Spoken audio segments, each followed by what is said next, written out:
কোচবিহার লোকসভা কেন্দ্রের বিজেপির প্রার্থী নিশীথ প্রামাণিকের হাত ধরে বিজেপিতে যোগদানের দুদিনের মাথায় ফের তৃণমূলে ফিরলেন বিজেপি যোগদান করা বেশ কয়েকজন কর্মী সমর্থক। সোমবার সকালে দিনহাটা 2 নং ব্লকে তৃণমূল কংগ্রেসের ব্লক সভাপতি দীপক কুমার ভট্টাচার্যের হাত ধরে চৌধুরীহাট সহ বিস্তীর্ণ এলাকার বিজেপিতে যোগ দেওয়া ওই কর্মী সমর্থকরা তৃণমূল কংগ্রেসে যোগদান করলেন। দিনহাটা 2 নং ব্লক তৃণমূল কংগ্রেসের সভাপতি দীপক কুমার ভট্টাচার্য বলেন, কিছু নতুন ভোটার যারা এখনো ভোট দেয়নি তারা সহ আরো বেশ কয়েকজনকে ভুল বুঝিয়ে বিজেপিতে যোগদান করানো হয়েছে। তারা নিজেরা ভুল বুঝতে পেরে তৃণমূলে এদিন যোগ দিল।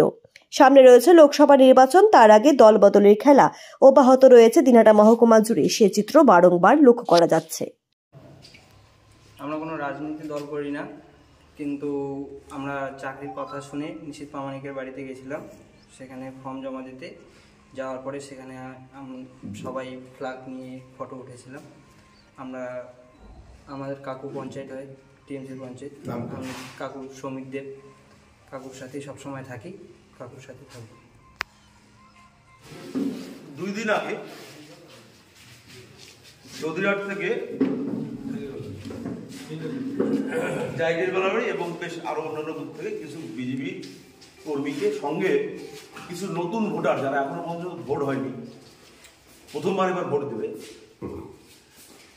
এরকম কিছু লোককে একত্রিত করে তাদের হাতে পতাকা দিয়ে মানুষের সামনে প্রচার করার চেষ্টা করা হলো যে তৃণমূল কংগ্রেস থেকে 150টি পরিবার বিজেপিতে যোগদান করছে।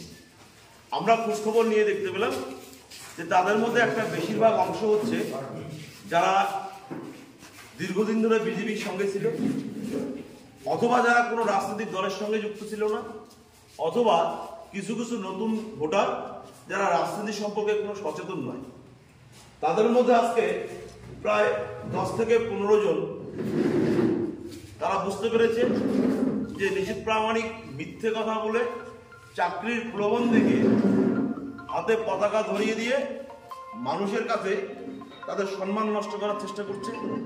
নিজের ভুল বুঝতে পেরে আজকে আবারও তারা তৃণমূল কংগ্রেসের পতাকা নিয়ে এখন থেকে তারা তৃণমূল কংগ্রেসের হয়ে কাজ করবে।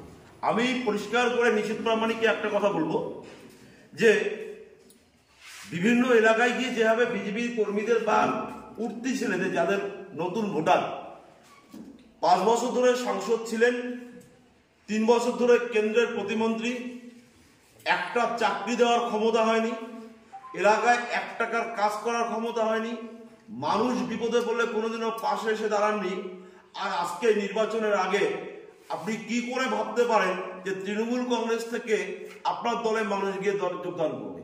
এই মিথ্যাচার আপনি বন্ধ করুন। আপনি যতবার এরকম মিথ্যাচার করবেন আরো বেশি করে মানুষ বিজেপি থেকে তৃণমূল কংগ্রেসে আসবে এবং আগামী 1 মাস পরে আপনি বুঝতে পারবেন যে আপনার জায়গাটা কোথায় গিয়ে দাঁড়ায়। জয় বাংলা।